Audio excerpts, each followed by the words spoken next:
तर नमस्कार गाववाल्यांनो, तुमचं स्वागत असं पुन्हा एकदा आपल्या नवीन ब्लॉग मध्ये. आणि आजच्या दिवसाची सुरुवात केली आहे ती म्हणजे जिम पासून. तर सकाळी सकाळी उठायचा आणि जिमाक जायचा म्हणजे आळशी येताच, पण हल्लीच एक रील लय व्हायरल चालली आहे ती म्हणजे कळशीत कळशी.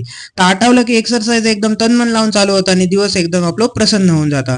तर ऑफिससाठी तयार होणं ह्या तर खूप सोप्या, पण या पुण्याची सारखी आठवण करून देणारा ट्रॅफिक जीव हैराण करून टाकता.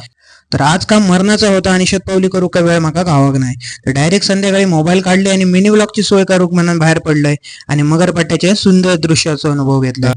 तर कमेंट मध्ये या ठिकाणी मगरपट्टाचं नाव का बरं पडलं असं ते माका नक्की सांगा. तर तवसर परतीच्या प्रवासाची म्हणजेच लॉगआउट करूची वेळ झाली आणि पुन्हा एकदा मगरपट्ट्याच्या सुंदर दृश्याचा अनुभव घेत मी आणि माझा सारथी कृष्ण आमचा रथ घेऊन चाललो घराच्या दिशेने.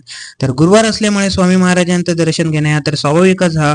तर पूर्ण दिवसाचा ताण स्वामींच्या आशीर्वादाने निघून गेलो आणि मन एकदम प्रसन्न झाला. आणि महत्वाचं म्हणजे कालच्या मिनी व्लॉग मध्ये तुमचं सपोर्ट बघून माझा उत्साह आणखीन वाढलो. त्याबद्दल गावाला तुमचे मनापासून आभार. धन्यवाद.